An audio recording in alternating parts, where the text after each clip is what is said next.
to the Lately in PHP podcast. This is episode 78, and as always, I have here with me Artur Sasians from Latvia to talk about PHP 7.1 and several other developments in the PHP world. How are you doing, Artur? Hello, yeah, but I'm kind of more of a JS guy now, so you're a PHP guy, so we can have preferences from both of the worlds. Yeah, okay. We'll have the JavaScript podcast later as well. So now it's time to talk about PHP. There are several interesting topics. PHP 7.1 was released. So let me just share the screen here so you can talk about a brief summary of the topics. Now, the challenge is which one of these thousands windows shall I share? That's probably the correct one. Yes. Is this okay? PHP 5.6? Yeah, correct.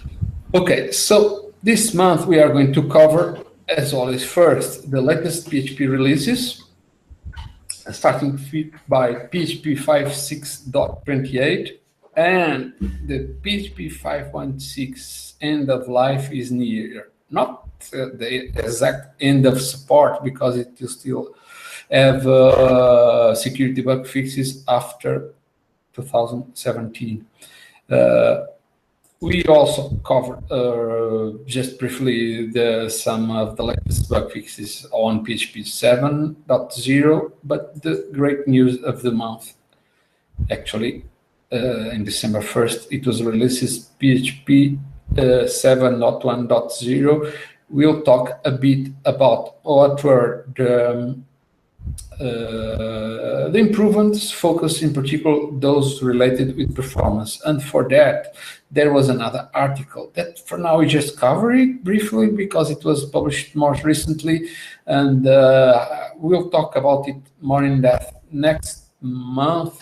But this article will cover how PHP performance evolved over time, not only from PHP 5 until PHP 7.1, but it already includes a preview of what you can expect for PHP 8 or maybe PHP 7.2, because there is a JIT engine being developed, and there are some improvements that are already shown on this article.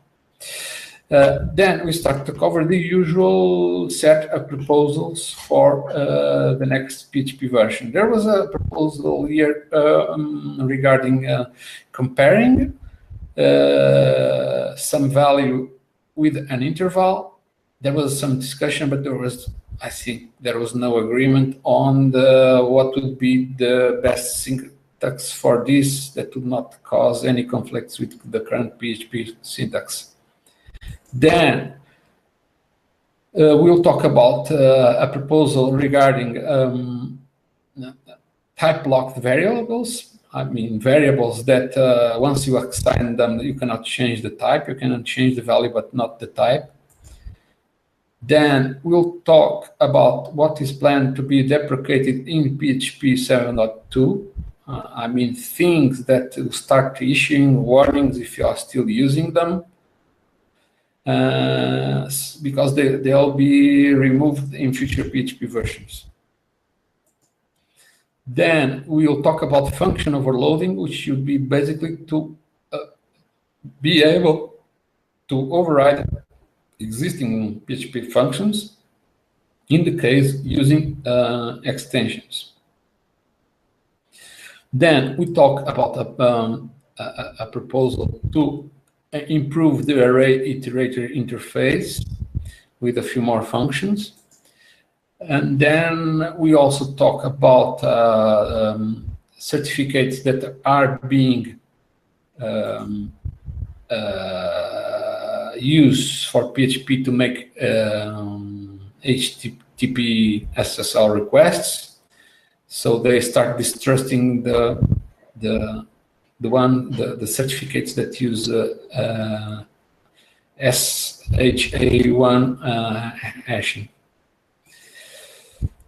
Then we talk about a proposal that will allow subclasses to not be required to declare type hinting for a function that is redefined.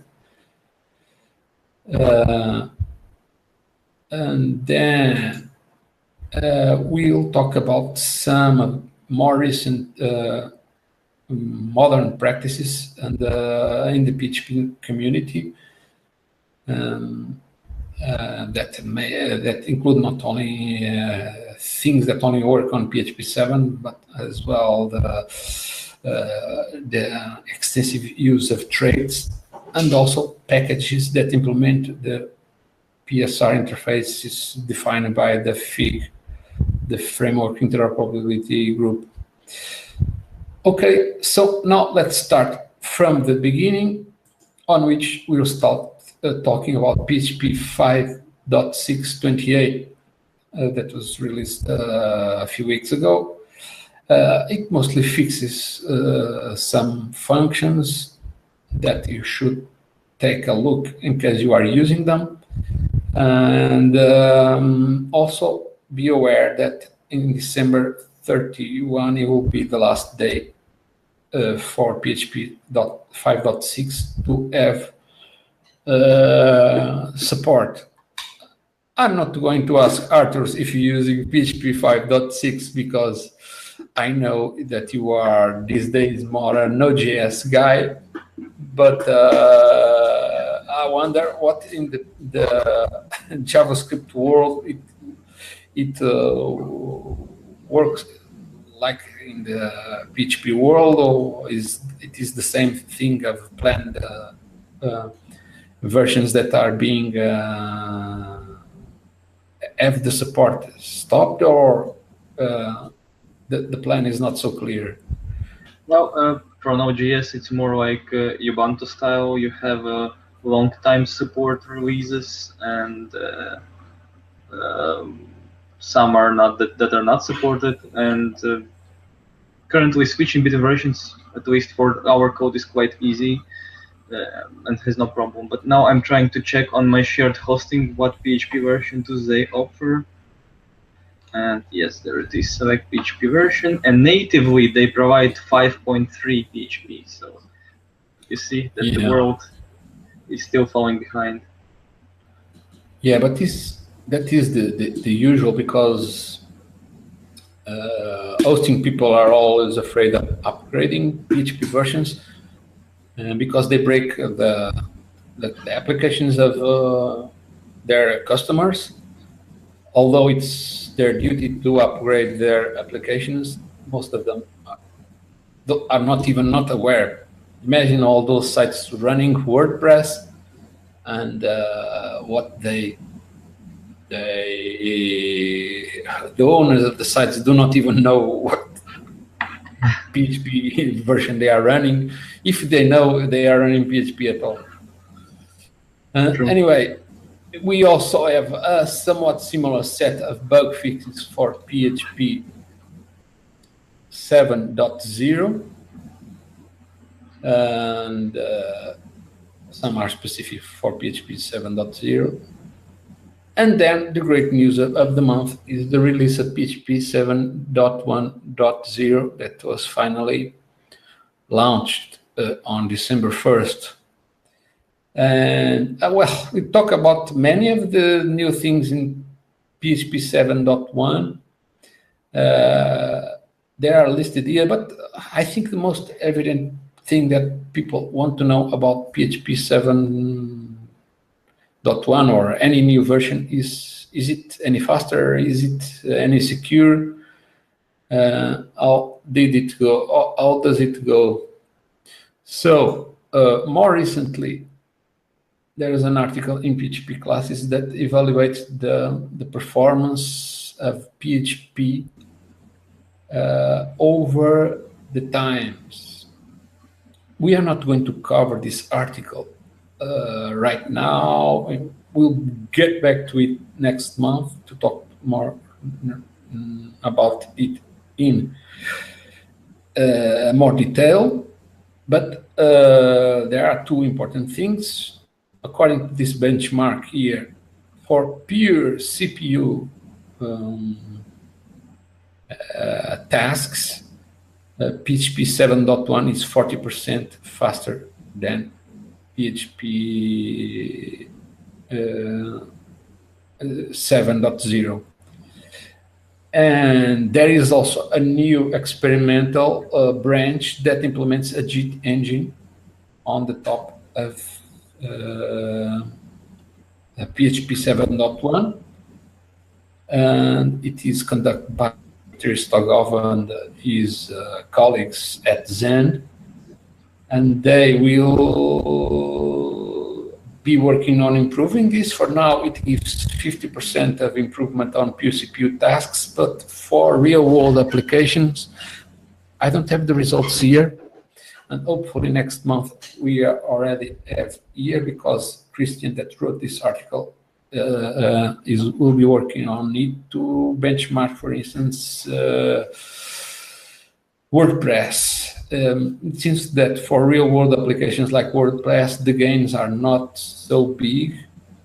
So there may be some improvements until PHP 8 or PHP 7.2 will be developed. I just wanted to mention one thing quickly. On the same note of trashing hostings for falling behind so much, I just noticed again on my same hosting that natively they run PHP 5.3, but they allow to set other PHP versions, I guess in some kind of emulated environment, where you can run your websites, and it's ranging from PHP 4.4 till the latest PHP 7.1. So they even provide the one that we just recently released, which I think is great. Yeah. Yes, well, let me check just something here, because people are saying that they can't hear me on live streaming. I don't know if you can test it your other side. Okay, let me try. So let me go to live streaming with coding it is.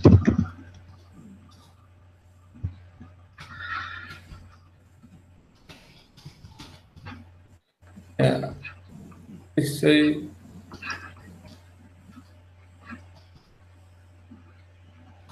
So can you say something? Yeah, I don't know if you will hear this. I hear you 2 times in both Hangout and live coding. Yeah, well, it says that it is capturing both the microphone and the tab. So is it with echo or something? No, it's normal. I'm just hearing it 2 times. But with delay? One from Hangouts instantly, and with delay on with coding website. So. Oh, maybe you are listening 2 times. Not the people listening on live coding, because you are also listening to the Hangout. Yeah, that's me exactly. I think they should hear only the live coding. Yeah, it should be okay. Really don't know. Yeah, well, I'm trying to find the windows here, because there are too many windows here, and I have a microphone on in front.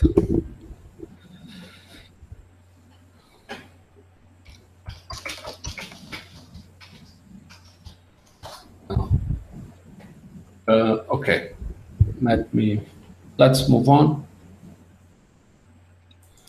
So, am I still sharing the screen? Yes. Okay, so you can see the benchmarks, right? Yeah. Yep. Okay.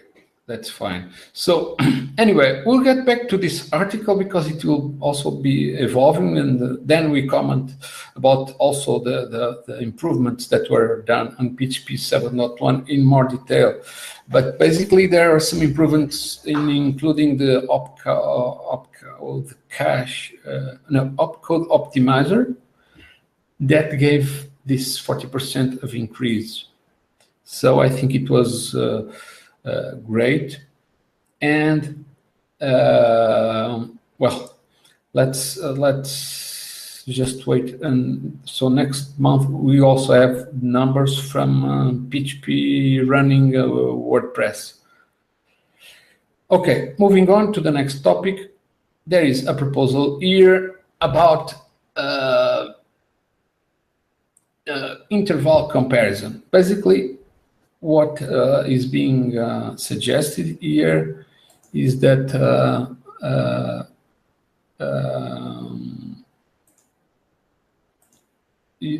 you somehow have a way to compare a number with an interval, like they suggested that instead of having these two conditions, you could have like just one that looks like this.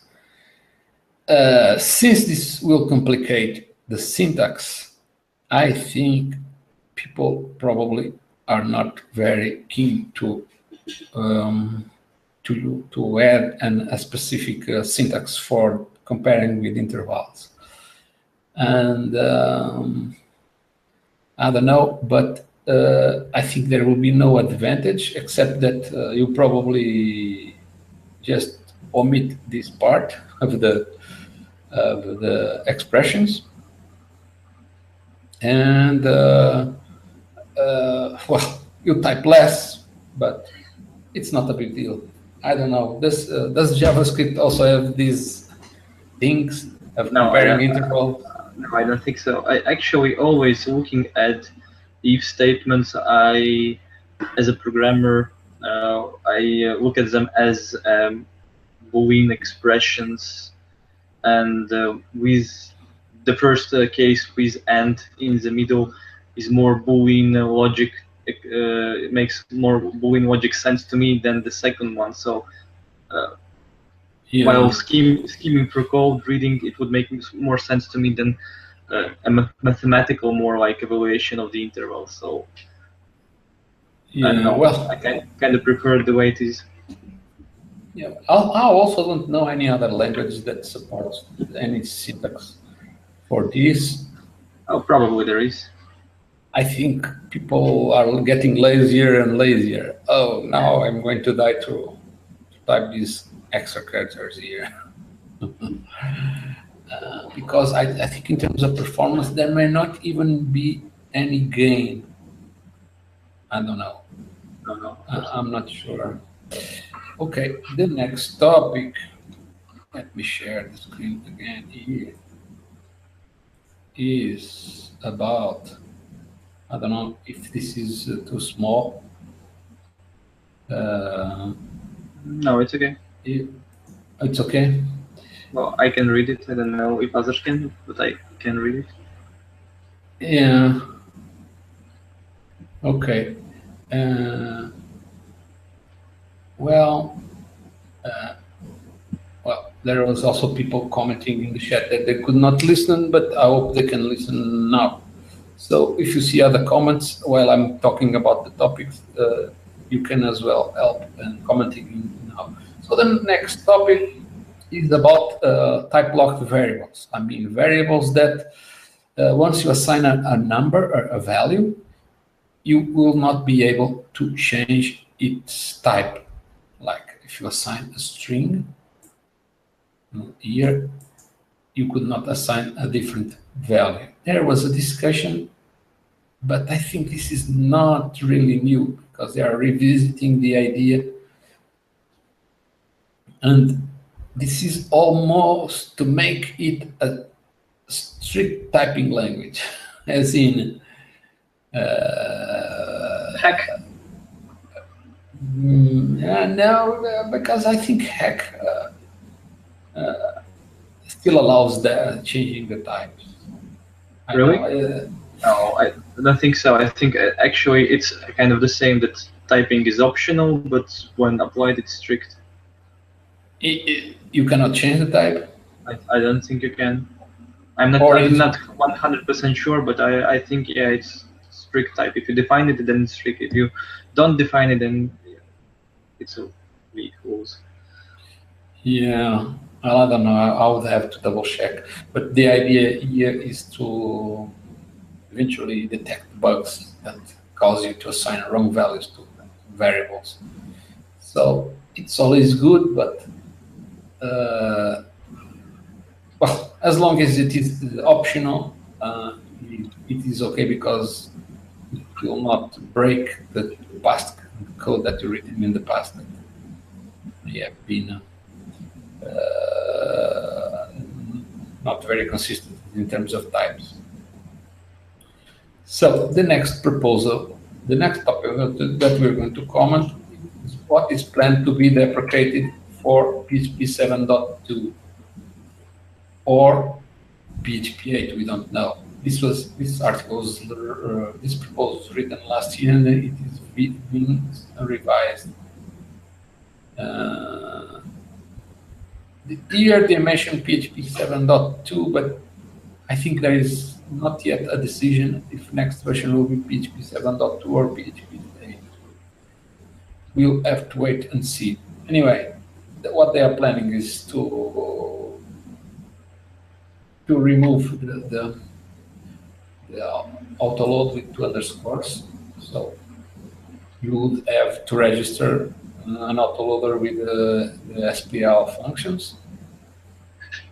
The PHP error message is also something that we talked before. I think the idea is to remove the this variable. Yeah. And if you want to get the last error, that there is a function for that. Error get last. Yeah, create function. I never use this, but this is old in PHP. I think it's like eval, that you evaluate some code or something like that. Yeah, I think you can create a function from a string. Yeah. So you'll be able to define some code at runtime, but I don't know how many people do that. Then there is some multi-byte string function overload. They also want to get rid of that.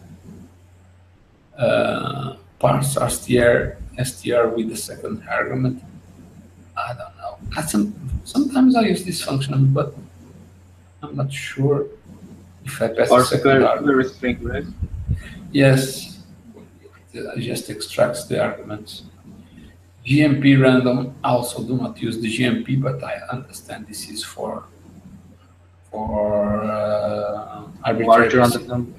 Yeah, arbitrary precision math, and probably the random function is not very random. So that may be why they are thinking about this. Anyway, there is also the I don't know what. Oh, this is probably for PHP.6. When you would have a string, but you just define the string as binary instead of Unicode. And there is also a proposal to remove each. I don't remember ever uses each. No, me not using that too. It's probably something with arrays. Assert with a string argument. Well, assert is for conditions.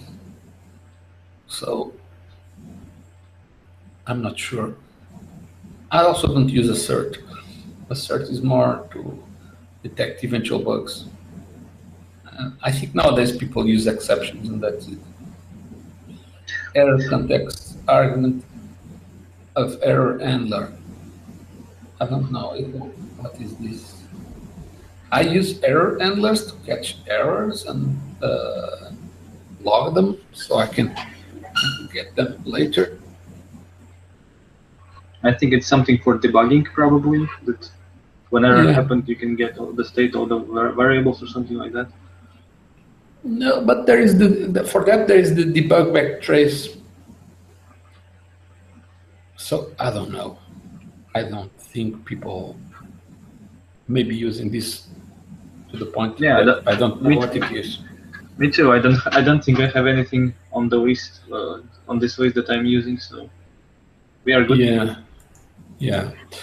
Okay. Well, if you are using these things, consider updating your code. That's what is the message, because soon they'll be deprecated and then they'll be removed.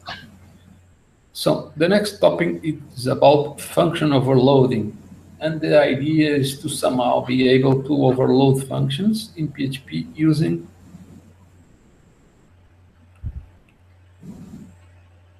extensions. Could it be extensions?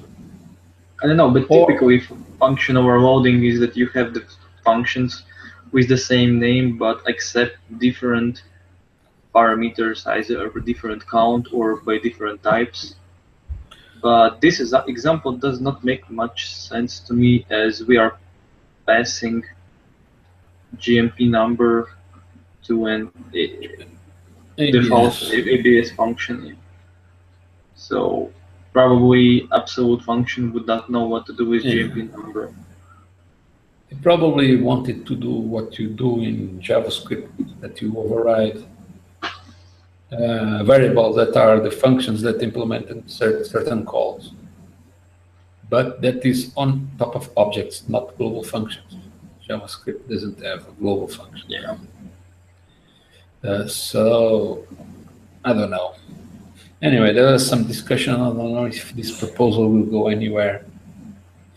Another proposal that is being considered with an RFC, so this is more definite, is to improve the array iterator, a function seek key, which adding the function seek key to place the cursor of iteration in the position of the next element that has a given key value. Next to current. Yes, I think that it will start there. Okay, but I think array iterator iterates both arrays and objects, right? So what about the key and array? So it would not work on arrays, I guess. Well, in arrays and objects, objects are also hash tables. So when you talk about arrays in PHP, we're talking about hash tables. So yeah, I think in that sense. So basically, it would be an index instead of key, I guess. Well, I guess you can call it the way you prefer, but the point is that when you traverse an array or an object somehow, there is an implicit cursor that you use to define what element of the array you are looking at. So seek key would find the next element with a given key value, and the prev would go backwards, but not to a specific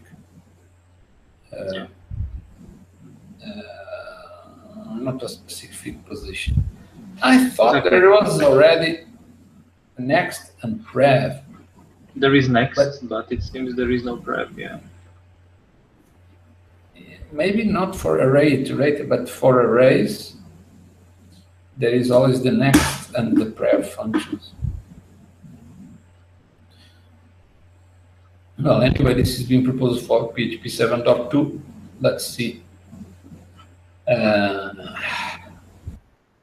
what happens after the voting.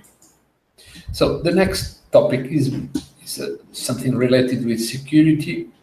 As you may know, PHP can send HTTP requests, some to SSL, and they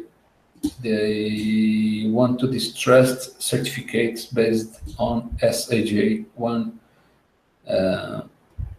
hashing algorithm. So this is more to discourage using weak certificates based on weak hashing algorithms. So this is something that probably will not impact any PHP installations, except probably ones that are hold and rely on hold certificates. And okay, I think this is a more security measure that probably will not affect many people. And then we talk about another proposal that is basically allow subclasses that implement functions, inherited functions, with type hinting. So if you already define type hinting in the parent class, you would not need to define any type hinting in the subclass, because it would be redundant. Well, currently you need, but they want. Yeah. They want to eliminate it. Right. It is enough to have the parent with that that requirement, that definition of type hinting there. If you define a different type hinting in the subclass, it should throw some exception or something. Probably something, a fatal error when parsing the subclass code. Okay, this is fine. It is not yet in voting, but I think it is something that makes sense. The next topic is just to mention briefly just some of the modern practices in the PHP community that are somehow encouraged or made easier in PHP classes. In PHP classes, now there is a group for PHP 7 only, and if you want to migrate to PHP 7, there is even an article here. So many packages will start to appear that only work on PHP 7.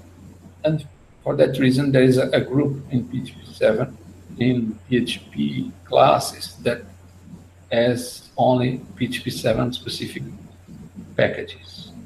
There are not many yet, but there will be more in the future. So that is one hint to encourage more people to work with PHP 7. Also telling that by using PHP 7 with strict type hinting, you be able to catch more bugs eventually, because you pass the wrong types of values to some function or return the wrong types of values. But you need to keep in mind that you have to use declare strict types equal to 1 in all files that you use. So if you have a script that calls a class in another script, if it does not have the declare strict types in that script that calls the class, it won't there won't be strict type checking, because the idea is that you can still use classes that require strict typing in code that is not yet prepared to run strict typing. Another thing that is actually it is not new is the use of traits. Because traits allows you to paste, sort of pasting code inside classes and implement functionality defined by traits in classes that are not related with that. So now in PHP classes, there is a category totally dedicated to traits, and there are many, many interesting traits. Some are pretty cool. So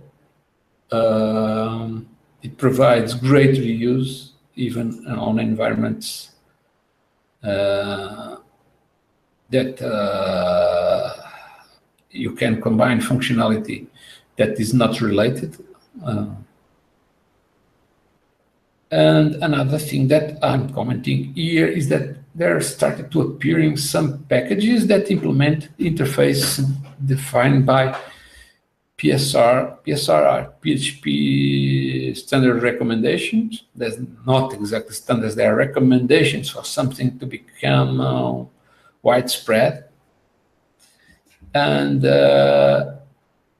because of that, in PHP classes, it was created a category just for packages that implement PSR specifications. There are not many yet, just 5 for now, but that is already something. Well, if you go and look to the number of standard packages that implement PSR interfaces, there are not many. In the beginning, the Php group focused more on defining conventions for code style and auto-loading. Only more recently, there appeared some recommendations for interfaces. Over here are listed like 17 recommendations. Many of them are not finalized, so they are being developed, but still there are already implementations of some of those packages that implement PSR interfaces in PHP classes.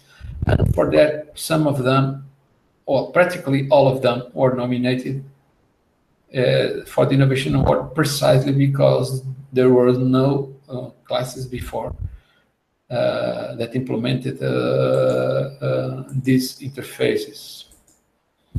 Well, I know that these things are very old and somewhat inspired in the Java world.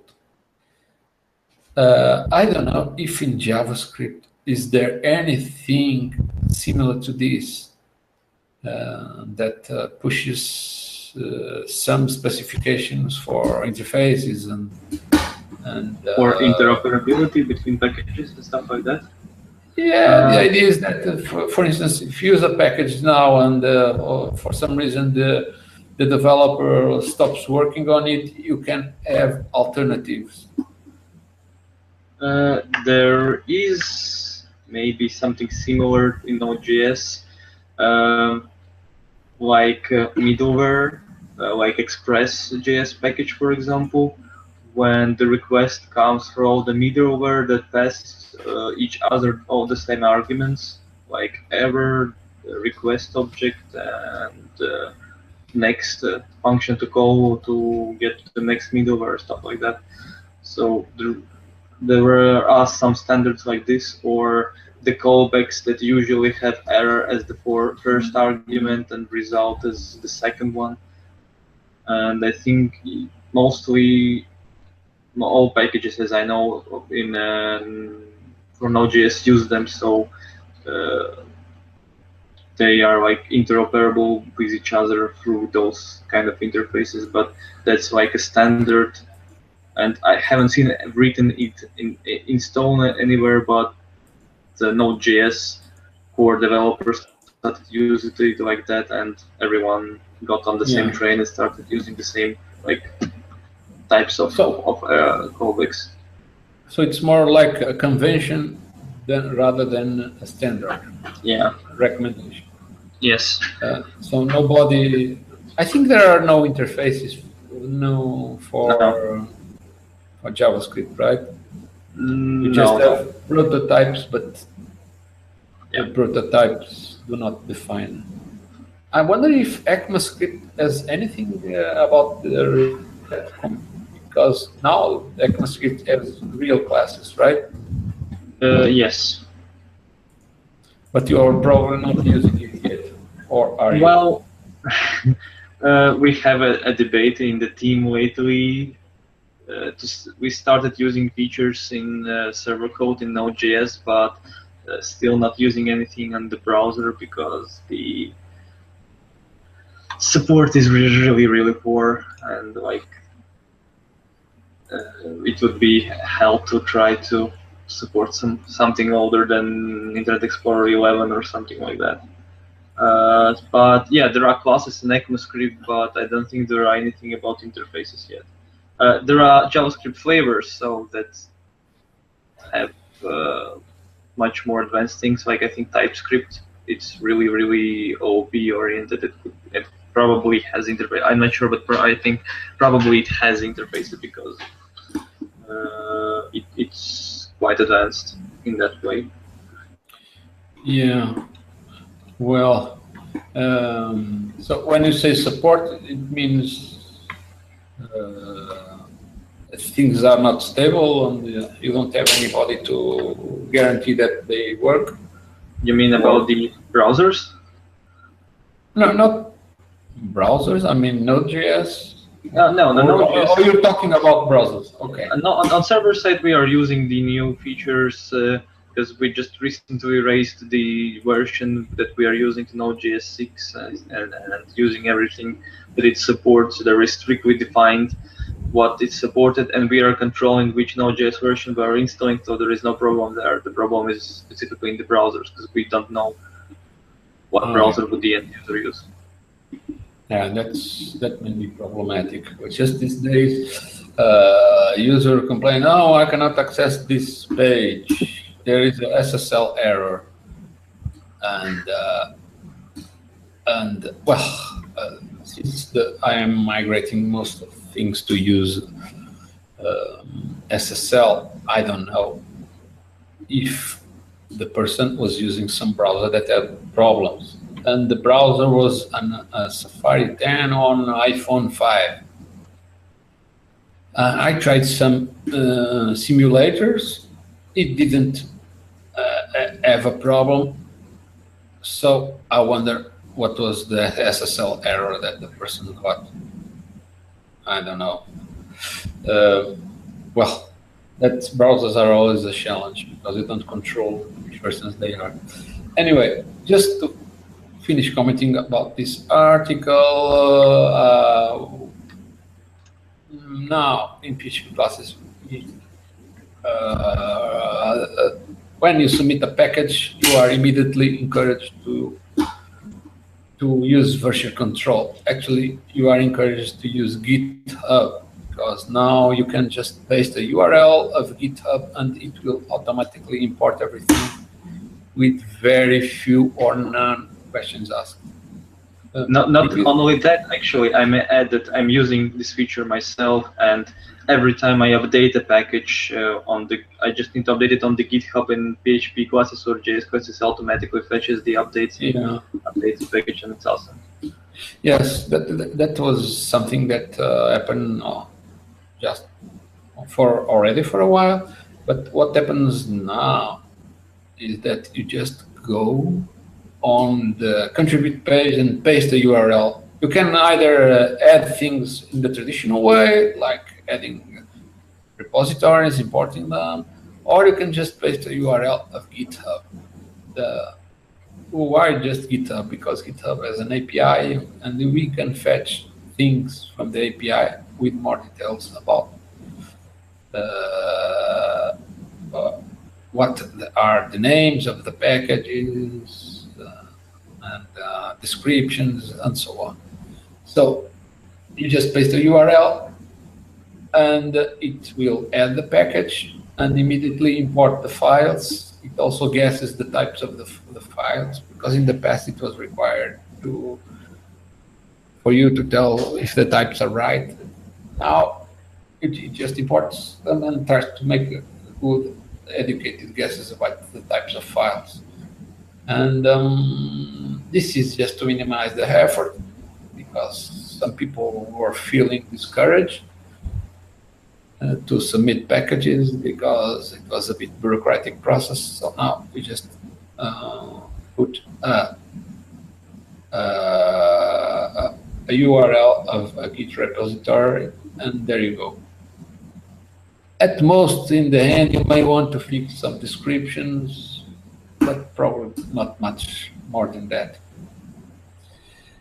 And other than that, as you may notice, when a package is considered notable, now many people get a notice, so they can check it out, that package immediately, regardless if it is innovative or not. If it is innovative, great, but it will only be nominated by the end of the month. But if it is notable for doing something considered notable, you will have a greater exposure immediately to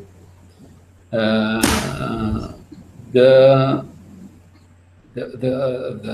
package, because many tens of thousands of users will get a message to check it out, your package. And just to finalize, if you get nominated, you already will get you may get an elephant. This is a very disputed prize, and the elephant will be personalized with your name. But this is not news. I just want to call it news. And finally, one thing that people were complaining, there are lots of bad quality packages. And what people sometimes call bad quality packages are packages that use a certain syntax or code formatting that was more common in the past. So now, if you search in PHP classes, it will just show, actually, it will not just show, it will give priority, well, at least some weight to packages that have been updated more recently. In search results, you can even see the last time of the last update. Makes perfect sense. Yes, although sometimes good packages were not updated for a long time, but they are still good because they are good at what they do, and there may have not been much reason to update them recently. They would also have a good rating and other stuff that would weight them more, so I think it would even out eventually. Yeah. Although these stars here are not exactly from ratings, are from relevance. It's the search engine that uses stars to measure the relevance. Anyway, well, that is basically what I want to comment. Other than that, some people said, oh, the look and feel of the PHP class is always old. So there was a slight update, mostly on the CSS, to use a more modernized look, whatever this means. This design was implemented by Samuel Adesina, and there are still a few fixes to make small. things. If you notice something that is wrong, please contact the site so I can be aware of things that I may have overlooked. Hello, welcome to the lately in PHP Innovation Award. In PHP and JavaScript Innovation Award podcast. We're going to comment as usual about the Innovation Award nominees and winners, starting from those that were nominated or published in September, then they were nominated in October, then in November the results come out, so we can comment on them. And for JavaScript, we have like 4 nominees. Arthur Switchens, would you like to comment? Okay, let's start with JavaScript then. So, do you see my screen already? I was looking at the other screen, so I can see now. Yeah, okay, great. So the first package I wanted to mention is DOM process, and it was developed by, doesn't show me the information, Everton de Rosa. So yeah, he's from Brazil. Yes, sounds like Brazil. And it's actually a simple package that can traverse the DOM elements. You just pass the parent node and 2 functions. One function which determines if the node should be processed, and other one to actually process it. I think we had an example here. So you just init it, pass the DOM, the node as a parent, and then the 2 functions to to process it or to determine if it's to the processed or not. So it's kind of simple package, but if you are not using anything like, I don't know, jQuery and stuff like that, and it's something minimal to do this, then you can reuse it. Yes, this is more to traverse all the elements of the page and do something useful with them. Sometimes you are searching for something very specific that it's hard to match with a selector, and or maybe you actually want to change something on the nodes. And Everton got one downloadable ebook of choice by O'Reilly for this package. And the second package is View Resume, build reactive web user interfaces. It was developed by Sergey Beskoraviny from Ukraine, and I assume it's something based on Vue framework, which we have commented something about it in the last podcast. They have released the second version. Fortunately, I'm not much familiar with it. Maybe we can check.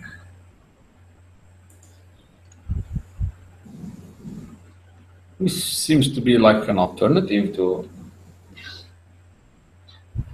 Yeah. So basically, yeah, it's the package that would allow you to build reactive web user interfaces. And in demo, I think the author shows his own page, which I assume is built in that interface, right? So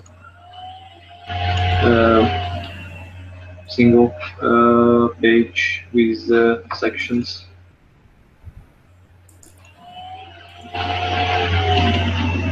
Yeah.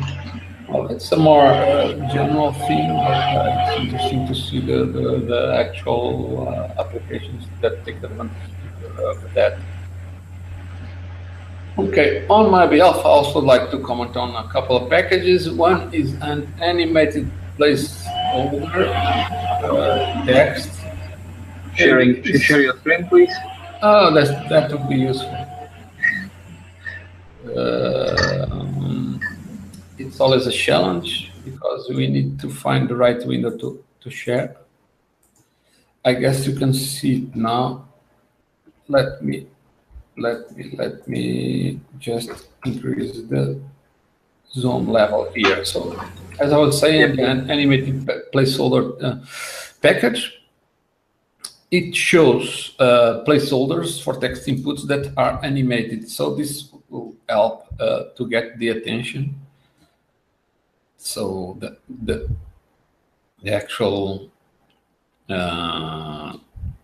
placeholder text will scroll with a message in it. Oh, it's a shame there is no demo this time, but it would be neat to see. But okay, you can imagine how it would work. This one was developed by Gianluca Ferrari from Italy, and for this, he did not want to pick a prize. I remember that he was very happy with being nominated, but he did not need a prize. The other package that I want to comment is NetWF. This is interesting because this makes calls to a database server that takes requests over HTTP, usually through a proxy script like one written in PHP, but could be another language. And this package sends HTTP requests to perform usual CRUD operations, or get fields by value, first, last, previous, next row of a table, execute procedures, and so on. So this is interesting, despite it's very simple.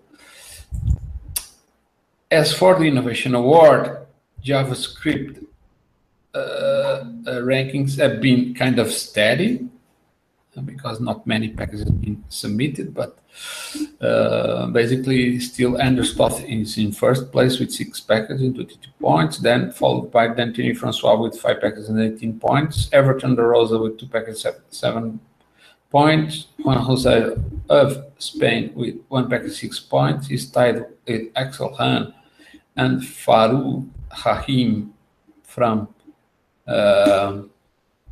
Bangladesh. Then Carl Holtz from Canada is tied with Afshin Agar and Martin Latter and Evaldo Zemanek in 7th place with 5 points on 1 package. By country, it's more or less a mirror, because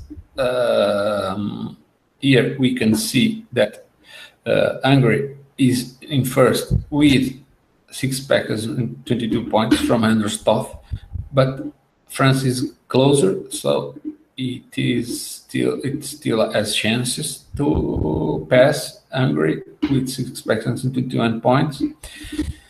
And in third, there is Brazil with 4 packages and 14 points. Germany with 2 packages and 7 points is tied with Mexico, that also has 7 points, but 4 packages. Then Spain and Switzerland and Bangladesh are tied with 6 points in 6th place.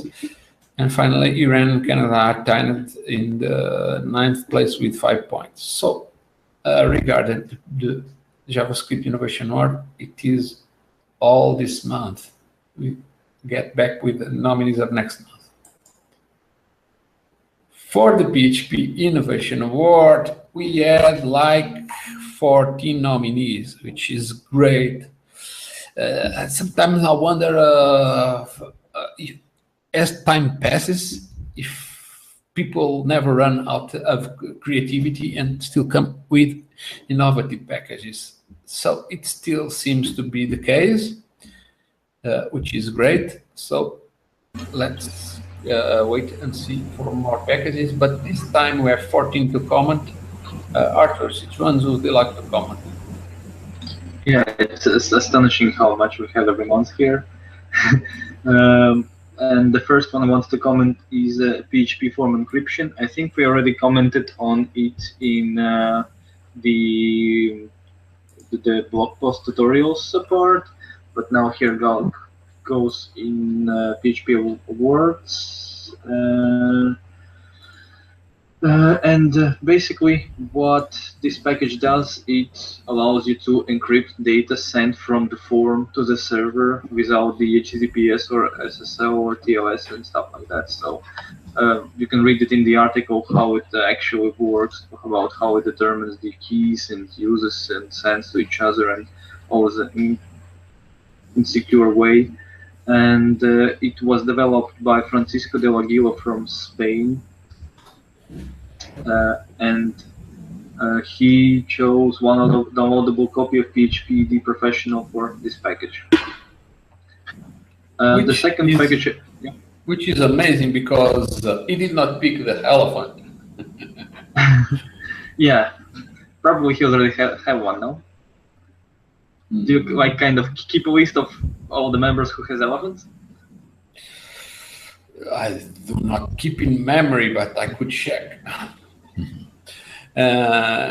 Anyway, well, if he got the first place and did not pick the elephant, yeah, you can imagine that the second place picked the elephant. So we'll check. But for now, I want to jump not to the second place, but some other interesting package. Okay. Is a Morgen, and it generates icon images for multiple platforms. So if you ever developed a website which is also mobile friendly and you want to display it on mobiles, and user may want to like bookmark it, like put a link on the screen, then you need to provide a specific type of icon, for example, yeah, or creating applications. Again, there are icons, and so they need to be in so many different sizes that it's hard to keep up. And Alexander Selifonov from Russia provided a class package that would resize, create these icons for you.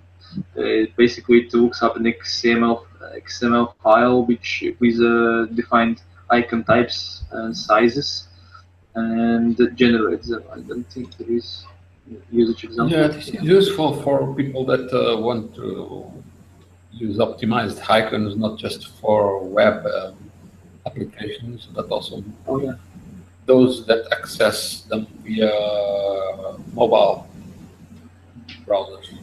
Yeah, I see you can also specify third-party commands to use third-party tools, which is also great here. And Alexander got to source guarding PHP encoder tool for his Morgen package.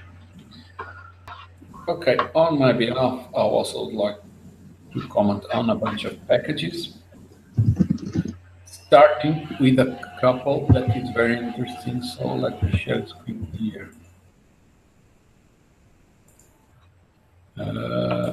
Here, it's probably not large enough. Let me increase the font here. So this package called IT Logger is one of those that I mentioned before in the PHP podcast that implements a PSR interface in the case of logging. So there are PSR interfaces that define different functionality, and PSR3 is for logging. So Kirill Savchev from Bulgaria implemented this package precisely to implement a logger that is based on this PSR3 interface. So any package that wants to perform logging operations, if it relies on the PSR3 interface, you can use this package or any other package that implements the same interface. That's the advantage of having interfaces that are generally adopted. So for this package, Kirill got one book of choice by Pact. The next package that I want to comment, it was also one that I need to ask the author what it did, because I didn't know there was another PSR specification. Well, at the time of the publication, the package, I think the PSR specification was not yet defined, but basically what it allows it to implement dependency injection containers. So since they implement the same interface, you can, for instance, call services from Cake PHP to from Zend applications or vice versa. So this package in particular implements a generic dependency injection container. Sorry, it implements a Zend service manager that can be used as a Cake PHP service. So if you have a Cake PHP application, you can call services implemented by Zend packages.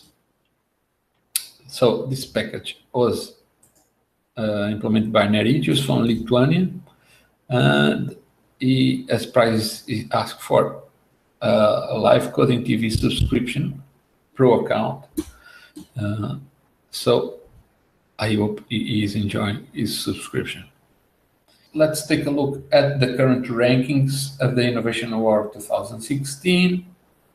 And so far, Christian Vig is leading with a great advantage with 9 packages and 76 points, followed by Johnny Mas from Netherlands with 3 packages and 41 points, and then Luciano Salvino with 4 packages and 40 points. Then Bharat Parmar from India with 3 packages and 34 points. Dave Smith from the United States with 4 packages and 32 points. Is in 5th. Alexei Nemir from Russia with 2 packages and 27 points is in 6th. Jeremiah Ogbomo from Nigeria with 2 packages and 26 points is in 7th. Kasper Rinsky is in 8th with 2 packages and 24 points. Lars Molecken and Bruno Henrique Ferreira de Oliveira from Brazil are tied in 9th place with 21 points.